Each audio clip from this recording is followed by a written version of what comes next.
Assalamualaikum warahmatullahi wabarakatuh. Saya Yogi Isnandar, CGP Kabupaten Cilacap, kelas 20F. Saya akan mengirimkan tugas berupa video ini, video tentang sintesis berbagai materi di modul 2 pada pendidikan guru penggerak. Pada modul 2 ini, sintesis berbagai materi ini, modul 2 itu ada 3 submodul, ada 2.1 yaitu tentang pembelajaran diferensiasi, 2.2 tentang pembelajaran sosial dan emosional, kemudian 2.3 itu pembelajaran tentang coaching. Dari 3 submodul ini saya akan menerangkan sintesis keterkaitan dari berbagai materi, dari 3 materi tersebut. Dari penugasan yang diinstruksikan bahwa buatlah sebuah kesimpulan atau penjelasan mengenai peran guru sebagai coach di sekolah dan keterkaitannya dengan materi sebelumnya di modul 2, yakni materi pembelajaran diferensiasi dan pembelajaran sosial emosional. Jadi peran coach di sekolah gitu ya, saya sebagai seorang guru di sekolah itu berarti berperan sebagai coach. Kemudian coachee itu adalah seorang murid, bisa juga rekan guru atau teman atau rekan kerja kita. Nah, sebagai guru saya tentunya sering sekali menghadapi permasalahan-permasalahan yang terjadi pada seorang siswa.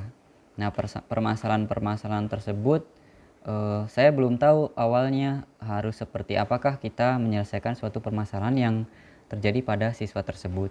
Oleh karena itu, teknik coaching ini sangat diperlukan sekali dalam menyelesaikan suatu permasalahan tersebut.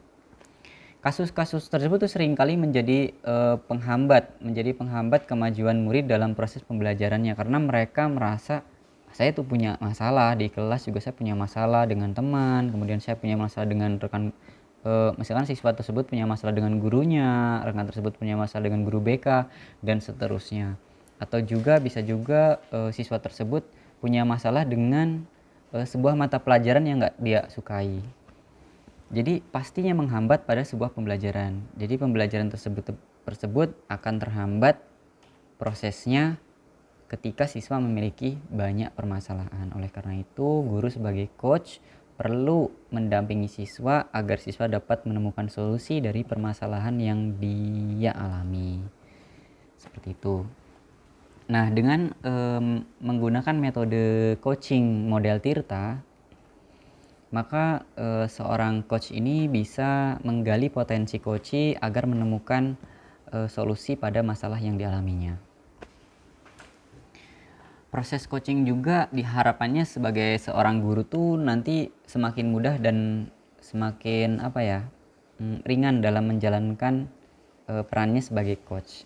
Jadi tidak langsung memberikan solusi, tetapi mendampingi agar siswa tersebut menemukan suatu solusi, atau coach tersebut menemukan suatu solusi.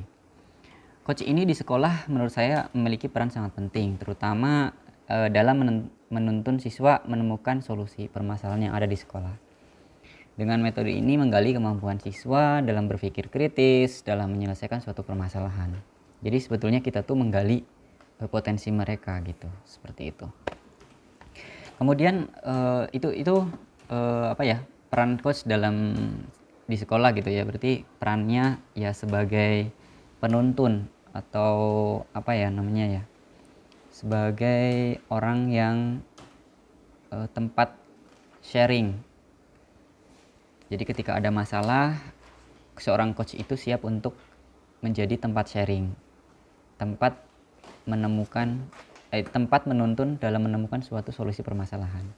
Tetapi bukan berarti coach ini sebagai solusi, tetapi yang solusinya tersebut adalah coach tersebut menemukan solusi sendiri. Coach hanya menanyakan beberapa hal terkait dengan teknik model Tirta itu. Jadi dengan bertanya, kemudian seorang coach tergali potensinya dan bisa menjawab masalah pada dirinya sendiri. Nah, itu adalah model peran coach di sekolah. Menurut saya sangat penting sekali, terutama perlu dimiliki oleh seorang kepala sekolah, kemudian seorang guru, juga bisa juga seorang guru BK juga. Itu tentunya guru mapel, guru BK itu penting juga sebagai pembelajaran untuk menyelesaikan permasalahan siswa. Keterkaitannya dengan materi sebelumnya di modul 2, yakni pembelajaran diferensiasi dan pembelajaran sosial emosional. Apa sih keterkaitannya teknik coaching ini terhadap pembelajaran diferensiasi dan pembelajaran sosial emosional? Menurut saya materi coach ini keterkaitannya dalam pembelajaran tersebut adalah guru dapat mengetahui permasalahan yang dialami siswa. Jadi guru tersebut tuh bisa tahu, oh siswa tuh mengalami permasalahan ini. Jadi setelah kita tahu siswa mengalami suatu permasalahan, otomatis kita berpikir bagaimana nih biar bisa menyelesaikan masalah tersebut. Maka kita berusaha untuk menerapkan teknik model Tirta ini dalam coaching, dalam praktik coaching. Misalnya nih saat melaksanakan pembelajaran diferensiasi itu, guru kan mengelompokkan siswa. Ada yang siswa kelompoknya yang merasa kelompok yang mudah memahami materi, ada yang kelompok pertengahan, ada yang kelompok yang sangat sulit memahami materi dan itu adalah butuh pendampingan. Nah, di sini namanya adalah diferensiasi proses. Pada saat guru melaksanakan pembelajaran diferensiasi proses dan mendampingi kelompok siswa yang memang betul-betul membutuhkan bantuan, nah disitulah kita perlu menerapkan teknik coaching. Tadi kita gali potensi mereka. Kok bisa sih mereka harus didampingi terus, kenapa gitu. Jadi mereka digali, kenapa mereka kok bisa telat memperoleh pelajaran, kemudian mereka sulit untuk menerima pembelajaran, misalnya contohnya matematika, kok mereka kok selalu didampingi terus, kenapa? Nah, itu gali potensi mereka. Kemudian setelah menggali potensinya, mereka akan menemukan solusinya. Dan dari solusi tersebut mereka akan membuat suatu komitmen agar mereka bisa mendapatkan materi yang mudah dimengerti. Jadi tujuan dari teknik coachingnya itu dapat berhasil dengan adanya komitmen itu. Nah, untuk menjaga komitmen mereka juga perlu bantuan, bisa saling menyemangati sesama temannya. Misalkan dari teman yang potensinya tinggi dengan yang potensinya rendah itu yang perlu pendampingan, mereka saling sharing, saling memberi penguatan, saling memberi semangat. Dengan seperti itu maka kolaborasi antar siswa di kelas itu semakin baik. Jadi pembelajarannya juga, tujuan pembelajaran yang akan dicapai mudah untuk dicapai. Praktek coaching ini juga masih terkait dengan merdeka belajar ya, dan sebagai seorang guru juga menghamba pada siswa. Jadi di mana guru itu harus bisa mendekati siswa dengan tulus gitu ya, menggali potensi siswa, mengetahui permasalahan siswa, kemudian bertujuan untuk betul-betul meningkatkan potensi mereka. Jadi betul-betul menghamba pada siswa gitu. Memberikan pembelajaran yang menyenangkan kepada siswa, memberikan teknik coaching yang menyenangkan pada siswa, pertanyaan-pertanyaan yang membuat siswa itu bahagia, yang membuat siswa itu berpikir, oh ternyata saya itu dapat solusi karena saya ditanya oleh seorang coach gitu, bisa seperti itu. Atau seorang guru, oh saya senang banget dengan guru yang penuh perhatian, guru yang melaksanakan teknik coaching kepada saya, guru yang tahu permasalahan saya, kemudian guru tersebut menanyakan beberapa hal tentang saya. Dengan ditanya saja seorang siswa itu sangat bahagia sekali. Menurut saya sebagai orang yang memerlukan bantuan orang lain, jadi ketika kita punya masalah ditanya aja kita sudah senang sekali. Itu seperti itu. Mungkin siswa juga akan mengalami hal yang sama. Materi coach juga terkait dengan pembelajaran sosial emosional. Kenapa? Karena dengan menerapkan praktek coaching maka sebetulnya kita tuh juga sudah menggali potensi sosial emosional mereka. Jadi dengan adanya coaching, misalkan kenapa sih kamu kok kayaknya murung? Berarti kita sudah tahu tuh keadaan sosial emosionalnya siswa gitu. Keadaan emosinya siswa tuh seperti apa? Karena dia kayaknya lagi murung, lagi marah, lagi sedih. Kita tahu tuh, kita gali potensinya, bagaimana caranya dia tuh biar nggak murung, biar nggak sedih, biar lebih bahagia lagi. Pembelajaran dalam di sekolah itu dapat berjalan dengan baik ketika perasaan siswa di kelas itu perasaannya adalah bahagia. Nah, ini juga terkait dengan metode Bagja gitu kan. Bagja kan berasal dari kata bahagia gitu ya. Dengan adanya proses praktik coaching itu sebenarnya siswa tuh sudah mendekat kepada siswa, menghamba kepada siswa, kemudian siswa lebih bersahabat dengan siswa, lebih dekat dengan siswa, lebih tahu permasalahan-permasalahan siswa, dan siswa juga tidak canggung dengan gurunya ketika sering adanya komunikasi aktif antara siswa dan gurunya. Seperti itu ya. Materi coach juga terkait dengan pembelajaran sosial emosional, karena dengan menerapkan praktik coaching maka sebetulnya juga menggali potensi sosial emosional. Seperti yang tadi saya bilang, bahwa dengan pembelajaran sosial emosional ini bisa tergali dengan adanya praktik coaching itu. Nah, oleh karena itu sebagai seorang coach kita juga perlu mengetahui tuh kondisi sosial emosional yang ada di alami oleh siswa, alami oleh coachee. Nah, gimana kita bisa mengetahui kondisi sosial yang dialami oleh coachee? Nah, saat kita menanyakan misalkan mereka tuh berargumentasi bahwa mereka tuh merasa ingin mendapatkan perhatian dari orang lain. Nah, mereka berarti jiwa sosialnya tuh harus lebih bagus lagi, lebih sering bertanya kepada orang, lebih sapa, senyum, salam, ramah terhadap orang lain agar orang lain juga senang dengan bergaul, dengan berbicara dengan orang tersebut gitu. Jadi kita harus lebih memiliki keterampilan sosial yang baik, terutama berbicara, keterampilan berbicara. Karena kita dunia ini adalah makhluk sosial, membutuhkan orang lain, seperti itu. Nah, kemudian refleksi dari pemahaman atas keseluruhan modul 2. Wah, ini tugasnya sangat luar biasa sekali. Refleksi dari pemahaman atas keseluruhan dari modul 2. Modul 2 itu ada 3 sub, yaitu pembelajaran diferensiasi, pembelajaran kompetensi sosial emosional, dan pembelajaran teknik coaching, terutama model Tirota. Nah, saya akan menjelaskan pada modul 2.1 dulu. Pada modul 2.1 saya belajar tentang pembelajaran diferensiasi. Saya juga belajar secara cara membuat RPP diferensiasi. Saya belajar tentang 3 strategi pembelajaran diferensiasi. Yang saya pelajari 3 strategi tersebut adalah diferensiasi konten, kemudian diferensiasi proses, dan diferensiasi produk.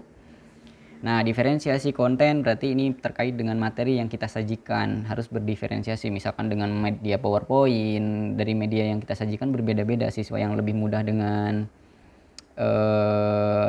audio visual, maka tampilkan dengan video. Siswa yang mudah dengan kinestetik, maka siapkan dengan kinestetik, seperti itu.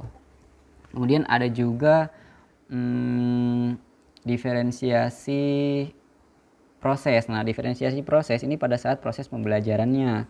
Jadi saat diferensiasi proses ini contohnya misalkan seperti ini nih, siswa dikelompokkan tuh ada 4 kelompok. Dari 4 kelompok ini kita cari kelompok yang memerlukan bantuan. Nah, kita sebetulnya sudah mendampingi kelompok yang memerlukan bantuan ini, salah satu kelompok saja, kita sudah melaksanakan diferensiasi proses. Karena dalam proses pembelajaran kita mendiferensiasikan mereka dalam kelompok-kelompok kecil dan yang lainnya tidak diberi pendampingan, sementara kelompok ini diberi pendampingan yang lebih sering lagi, lebih intens lagi, lebih khusus lagi. Itu diferensiasi proses. Kemudian diferensiasi produk. Diferensiasi produk itu pada siswa kita misalkan memberikan suatu penugasan pada siswa, siswa tersebut memilih tuh hasil produknya itu mereka menginginkan mengumpulkan dalam produk bentuk apa, misalkan bisa dalam bentuk tulisan, bisa menggunakan karya dalam bentuk video, kemudian mengumpulkan karya dalam bentuk puisi, dalam bentuk artikel, dalam bentuk foto, dalam bentuk rekaman audio. Itu mereka pilih menurut apa yang mereka inginkan. Yang penting di situ kita sudah memberikan pembelajaran yang berdiferensiasi agar mereka dalam pembelajarannya itu memilih sesuai dengan bakat dan minat mereka. Nah, itu adalah keterkaitan antara refleksi pemahaman saya terhadap pembelajaran diferensiasi. Lalu saya juga sudah mencoba untuk belajar membuat RPP diferensiasi. RPP tersebut juga sudah dikoreksi, kemudian diberi masukan dari fasilitator juga. Masukannya juga bagus sekali gitu ya. Saya juga perlu perbaikan dan perlu belajar lagi agar bisa membuat RPP diferensiasi yang lebih sempurna lagi. Sebetulnya apa sih pembelajaran diferensiasi menurut Thomson gitu ya? Pembelajaran diferensiasi adalah usaha untuk menyesuaikan proses pembelajaran di kelas agar bisa memenuhi kebutuhan belajar setiap individu di kelas. Karena apa? Kita tuh tahu bahwa setiap siswa punya potensi yang berbeda-beda. Oleh karena itu kita juga perlu mengadakan pembelajaran yang berdiferensiasi. Namun demikian, pembelajaran diferensiasi itu bukan berarti ketika 32 siswa dalam kelas memiliki potensi yang berbeda-beda, kita harus menyediakan 32 model pembelajaran, bukan seperti itu. Tadi saya sudah sampaikan pembelajaran diferensiasi itu ada 3, diferensiasi konten, diferensiasi proses, dan diferensiasi produk.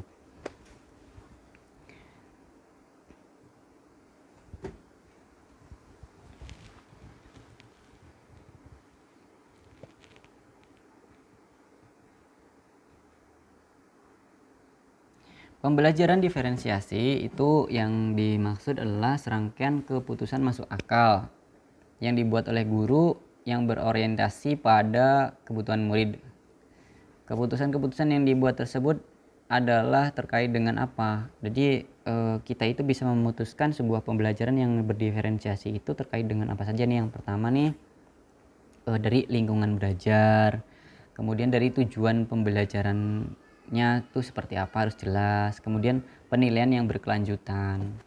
Dan kita juga sebagai guru harus sering-sering merespon kebutuhan belajar muridnya, memanajemen kelas dengan cara yang efektif. Saya juga belajar tentang pemetaan kebutuhan belajar. Jadi pada modul 2.1 ini pembelajaran diferensiasi saya juga belajar tentang pemetaan kebutuhan belajar siswa. Jadi saya tahu nih siswa yang sudah paham materi ini sekian, siswa yang baru mulai sedikit paham sekian, siswa yang sama sekali belum paham ini sekian. Jadi saya tulis tuh nama-namanya seperti itu. Itu adalah pemetaan kebutuhan belajar berdasarkan kesiapan belajar. Lalu modul 2.2, tadi kan sudah pembelajaran diferensiasi modul 2.1, kemudian sekarang adalah modul 2.2 yaitu pembelajaran sosial emosional. Pada modul ini saya memiliki pengalaman belajar yang luar biasa. Saya belajar tentang yang pertama pendekatan berkesadaran penuh, mindfulness, kemudian pembelajaran sosial emosional yang berdasarkan kerangka Charles gitu, collaborative for academic, social, dan emotional learning. Kemudian pendekatan berkesadaran penuh atau mindfulness dalam pembelajaran sosial emosional. Lalu saya juga belajar tentang cara-cara menerapkan pendekatan berkesadaran penuh atau mindfulness dalam pembelajaran sosial emosional dengan konteks masing-masing guru gitu ya. Lalu saya juga menerapkan pembelajaran sosial emosional dengan pendekatan berkesadaran penuh mindfulness dalam kegiatan di dalam kelas, kemudian di lingkungan sekolah maupun komunitas. Saya juga mencoba melatih latihan pernafasan dengan teknik stop gitu. Jadi ketika ini pusing sekali kepala, banyak sekali tugas yang belum selesai, saya berusaha untuk tarik nafas dalam-dalam, kemudian saya berusaha untuk tenangkan pikiran dan luangkan waktu sedikit saja untuk tidak memikirkan hal apapun. Jadi tugas-tugas itu tidak dipikirkan sama sekali.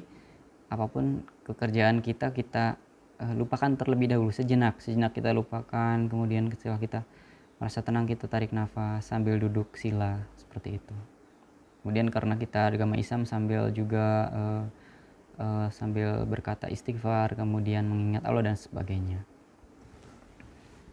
Bisa dengan cara setelah melaksanakan sholat juga bisa seperti itu. Hal menarik yang saya pelajari pada modul ini selain tadi teknik stop gitu ya, saya juga memperoleh pemahaman baru tentang hubungan mindfulness gitu ya, mindfulness dengan teknik stop itu, pembelajaran sosial emosional, kemudian mengetahui 5 kompetensi sosial emosional dengan Castle itu. Kemudian mengetahui cara membuat tabel penyusunan teknik pembelajaran kompetensi sosial emosional berdasarkan ruang lingkup rutin, terintegrasi dengan mata pelajaran dan protokol. Saya juga dapat membuat RPP berdiferensiasi dan sosial emosional. Jadi RPP-nya tuh bergabung, RPP-nya gabungan antara sosial emosional dan FFP diferensiasi. Saya juga dapat menerapkan pada pembelajaran mengenai pembelajaran diferensiasi dan sosial emosional. Lalu kemudian modul 2.3 tentang coaching. Tadi kan sudah pembelajaran sosial emosional kita pelajari dengan teknik STOP itu ya. Lalu modul 2.3 tentang coaching. Pada modul coaching ini saya senang karena saya dapat belajar tentang konsep coaching dan berusaha untuk satu, dapat memahami konsep coaching dalam konteks pendidikan, kemudian dapat mengidentifikasi perbedaan antara coaching, lalu mentoring dan juga konseling dalam konteks pendidikan. Itu berbeda ya, ada coaching, mentoring, konseling itu berbeda. Yang ketiga juga dapat menunjukkan pemahaman tentang komunikasi yang memberdayakan sebagai keterampilan dasar coaching. Dapat membuat pertanyaan-pertanyaan yang efektif dalam rangka coaching kepada murid, maupun saya juga bisa berusaha gitu ya, berusaha mempelajari pertanyaan-pertanyaan, membuat pertanyaan-pertanyaan coaching terhadap rekan kerja. Nah, ini akan saya laksanakan pada pertemuan bimbingan keempat. Nanti dari pembimbing saya akan berusaha untuk mengajak rekan kerja saya melaksanakan teknik coaching tersebut. Lalu saya juga dapat mendemonstrasikan pemahaman mengenai model coaching model Tirta gitu ya. Saya juga sudah mendemonstrasikan, sudah mengupload ke YouTube juga. Mengidentifikasi langkah-langkah model coaching model Tirta. Tidak hanya mendemonstrasi, tapi saya juga mengidentifikasi. Kemudian saya juga mampu menganalisa setiap proses coaching dan mengeksplorasi teknik yang digunakan dalam coaching. Jadi teknik-tekniknya itu saya berusaha untuk mencoba. Melakukan praktik coaching dengan siswa dan rekan guru itu sudah saya lakukan, tetapi kalau untuk rekan guru saya menunggu pada pendampingan keempat dari pembimbing. Dengan melakukan coaching maka saya lebih dekat dan lebih akrab dengan coachee dan dapat menggali potensi coachee sehingga coachee merasa senang berdiskusi dengan saya gitu. Jadi kita mempunyai teman curhat lebih banyak lagi, tidak hanya rekan kerja tapi juga dengan siswa juga bisa seperti itu. Lalu bagaimana coaching dapat membantu profesi Anda sebagai guru dalam menjalankan pendidikan yang berpihak pada murid?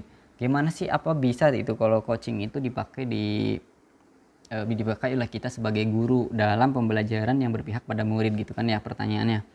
Kalau saya sih sebagai guru tentunya saya sering menjumpai banyak kasus ya terkait murid yang